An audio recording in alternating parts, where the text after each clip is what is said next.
और जीवन दान सबसे बड़ा दान है। दूसरा दान अन्नदान, तीसरा है जल दान, कोई प्यासा है उसको पानी पिला देना, ये बहुत बड़ा दान है। अन्नदान, कोई बहुत भूखा है, कोई जुगाड़ नहीं बैठ रहा है, 2 रोटी खिला देना, इससे भाग्य बदलता है। आपने एक चीज सुना होगा, एक ही मुहूर्त में, एक ही क्षण में जन्म लेने वाले बहुत से लोगों का भाग्य अलग अलग क्यों होता है, भाग्य जुदा जुदा क्यों होता है? सोचिए, इस पर विचार करिए। एक ही माँ बाप के 5 पुत्र हैं, सगे भाई हैं, 2-3 जुड़वा हैं, केवल आधा आधा मिनट का अंतर है, फटाफट जन्म लिया है सीरियल से, लेकिन भाग्य में बहुत बड़ा अंतर है। किस्मत में इतना अंतर क्यों है बताइए? क्यों है? इसलिए है, अंतर है, तो क्यों है, इसका उत्तर हम बताएंगे। एक राजा के मन में ये सवाल खड़ा हुआ था कि एक ही मुहूर्त में जो लोग जन्म लेते हैं उनके भाग्य में इतना बड़ा डिफरेंस क्यों रहता है?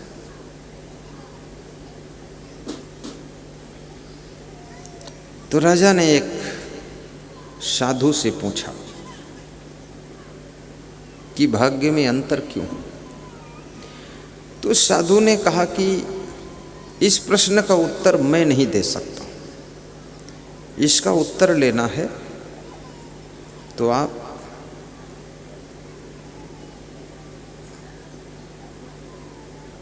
पश्चिम दिशा में एक पहाड़ है, उस पहाड़ पर जाइए, वहाँ एक महात्मा तपस्या कर रहा है, वो इस प्रश्न का उत्तर दे देगा।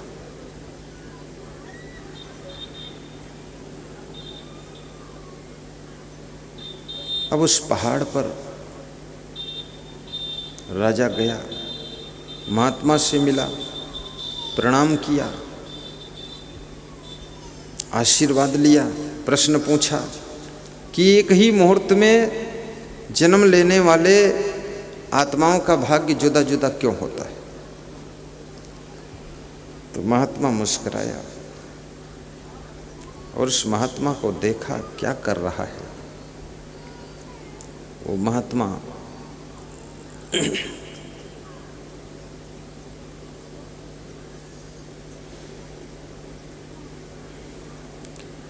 आग के टुकड़े बुझा करके खा रहा है।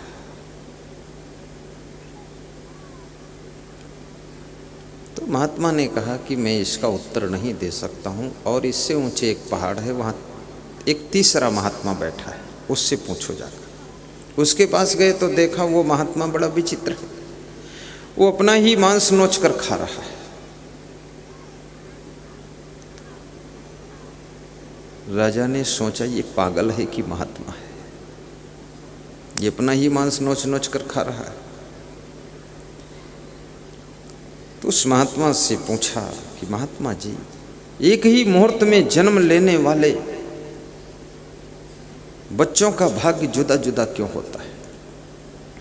उसने कहा इसका उत्तर मैं नहीं दे सकता, इसका उत्तर पाना चाहते हो तो इस पहाड़ से नीचे उतर जाओ, एक गांव है, उस गांव में एक 8 साल का बालक है जो बहुत बीमार है और इसी प्रश्न का उत्तर देने के लिए इंतजार कर रहा है, वहां जाइए, इसका उत्तर देने के बाद वो मर जाएगा।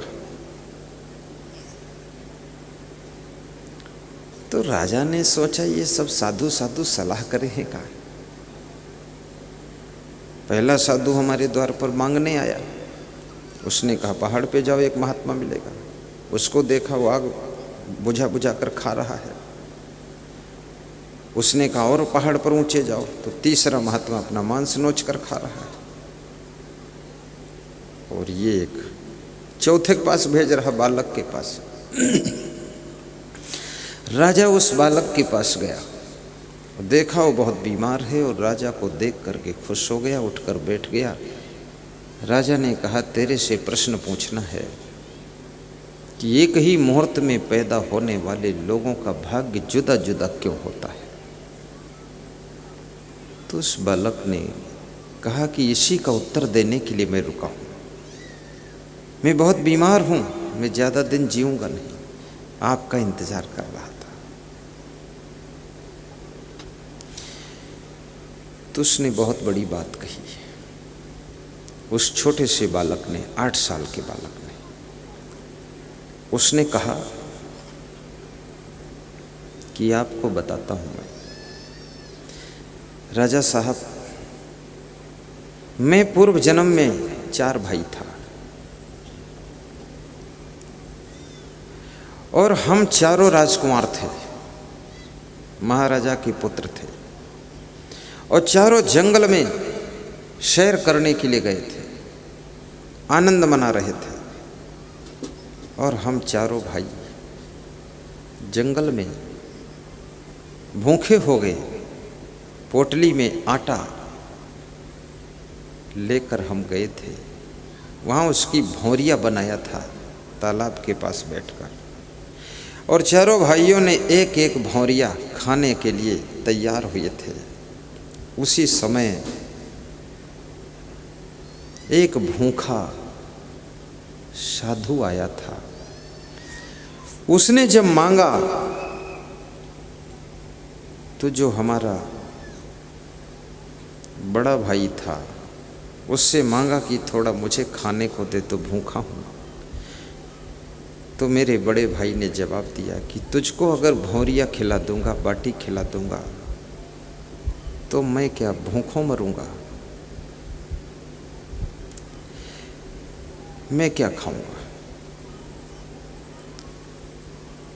ऐसा उसने कहा।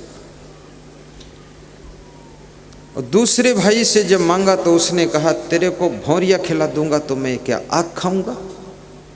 गुस्सा हो गया वो। तीसरे से जब मांगा तो उसने कहा कि अरे तेरे को खिला दूंगा तो क्या मैं अपना मांस नोच कर खाऊंगा? और चौथे ने कहा कि मेरे पास आओ, मैं तुमको खिलाता हूँ। उसने आधी भौरिया तोड़कर उस साधु को खिला दी और आधी खुद खा ली और साधु को प्रणाम किया। वो चारों कोई और नहीं थे, वो चारों राजकुमार भाई भाई एक तो हम थे, जो हमने कहा था तेरे को खिला दूंगा तो क्या मैं भूखा मरूंगा। तो आज मेरे अंदर ऐसी बीमारी आई है कि मैं कुछ खा ही नहीं सकता, मैं भूखा ही मरने जा रहा हूँ।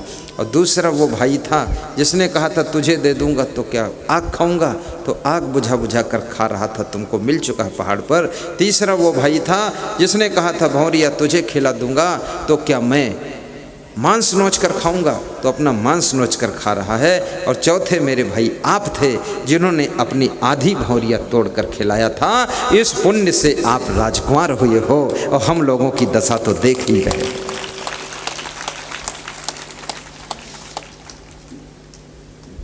अन्नदान से आपके भाग्य की रचना होती है। दान किसी प्रकार का हो ये निष्फल नहीं जाता है। जैसे मैं क्या कर रहा हूँ, मैं ज्ञान दान दे रहा हूँ। अब मेरे पास क्यों आए हो? ज्ञान सुनने के लिए आए हो ना। ज्ञान दान मैं कर रहा हूँ। और ये जो परिवार सत्संग करा रहा है ना, ये बेचारे कोई करोड़पति नहीं है, लेकिन याद रखना हिम्मत इनके पास करोड़पति से भी ज़्यादा है, साहस तो अरबपति से भी ज़्यादा है, और श्रद्धा तो टाटा बिड़ला से भी इनकी ज़्यादा है। कुछ भी हो श्री गुरुदेव को बुलाऊंगा और सत्संग कराऊंगा, ऐसी भावना है। तो इन्होंने सब कुछ दान किया। आधी भौरिया के दान से एक भाई राजकुमार होता है, राजा बनता है। इसलिए याद रखना, कभी मेहमान आ जाए थोड़ा दूध का प्रयोग उस दिन मत करना। मेहमानों के लिए चाय बनने के लिए दूध बचा देना। कभी मेहमान आ जाए तो अच्छी रजाई ओढ़ने को उनको दे देना, पुरानी वाली तुम ओढ़ लेना। कभी मेहमान आ जाए उस दिन के लिए थोड़ा सा अच्छा भोजन बनाकर उनको खिला देना, क्योंकि मेहमान के रूप में ही भगवान आता है। इस बात को याद रखना। भगवान भगवान के रूप में कभी किसी को मिलता नहीं है। भगवान या तो किसी सास ससुर के रूप में मिलता है, या माँ बाप के रूप में मिलता है, या बूढ़े के रूप में मिलता है, या असमर्थ के रूप में मिलता है, या तो भगवान आपको मेहमान के रूप में मिलता है, या किसी साधु फकीर के रूप में भगवान भेंट करता है। और उस भगवान को परखना और उनकी थोड़ी सी सेवा कर देना।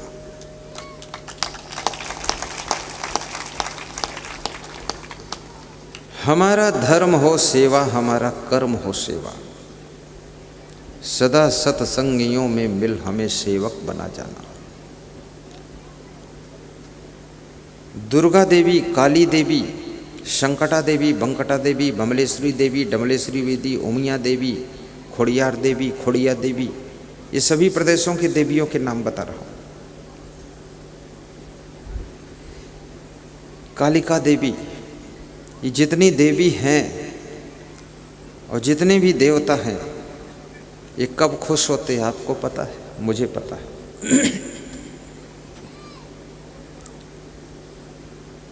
जब तुम अपने घर के पुरुषों को प्रसन्न करने के लिए सेवा के सुमन भेंट करती हो, तब सृष्टि के सभी देवता खुश हो जाते हैं। और जब तुम अपने घर की जीती जागती नारियों के लिए प्रसन्नता के फूल अर्पित करते हो, तब दुनिया की सभी देवियां खुश हो जाती हैं। याद रखना, अपने घर के नर नारियों के साथ में अच्छा व्यवहार करना, प्रेम का व्यवहार करना और प्रेम के फूल इनको अर्पित करना, तो आपके लिए सभी देवी देवता फूल बरसाएंगे और तुम्हारे कांटों की राह को फूलों जैसी राह बना देंगे। थोड़ा जोर शोर से ताली बजाया करो। ताली ताली ताली ताली से ही लगता है कि तुम बहुत दुखी बैठे हो। थोड़ा मस्ती दिखाई देनी चाहिए।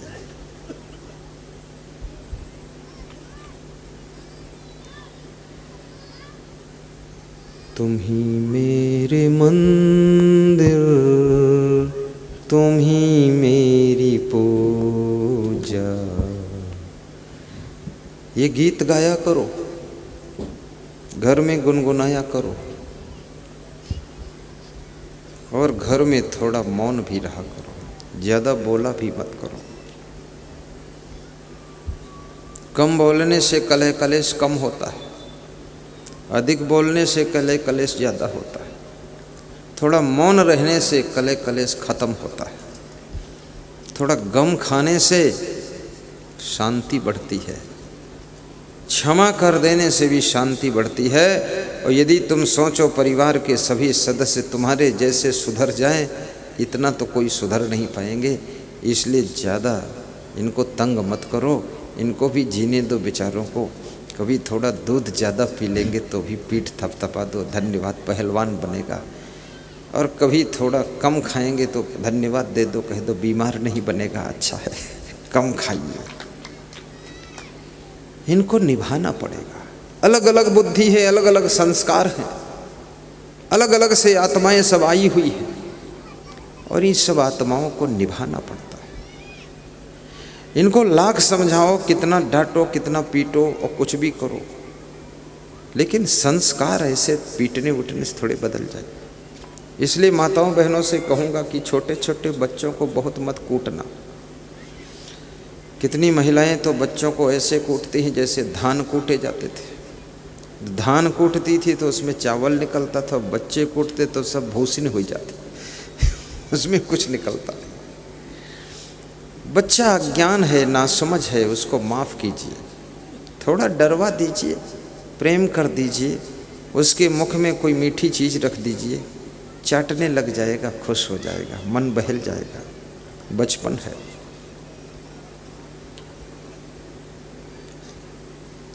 और सभी सास ससुर से भी कहूँगा, अपनी बहू को भी तंग मत करना।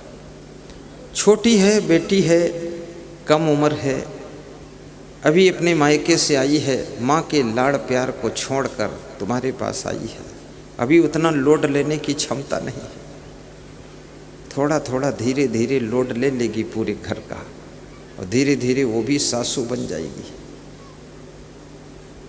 लेकिन उसको निभा लेना। शुरू शुरू में उतना लोड लेने की क्षमता नहीं होती।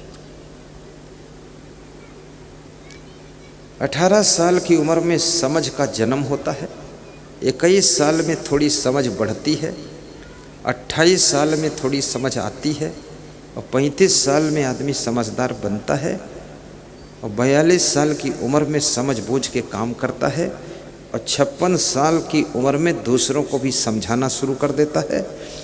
और फिर उसके आगे जब उसकी उम्र बढ़ती है तब फिर वो मर जाता है, समझदार होकर मर जाता है। क्या करोगे?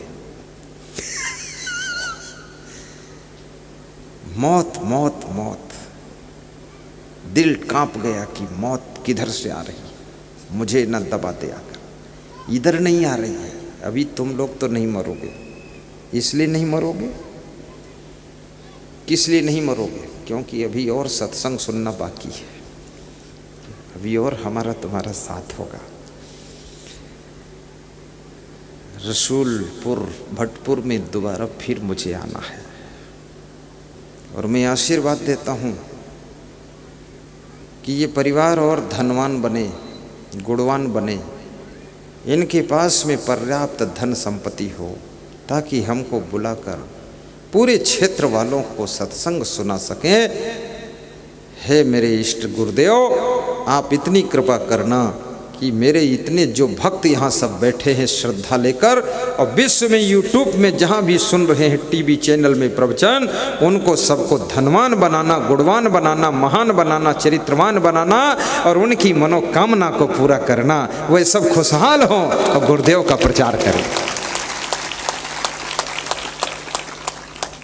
उनकी गरीबी मिटे। बहुत सुंदर।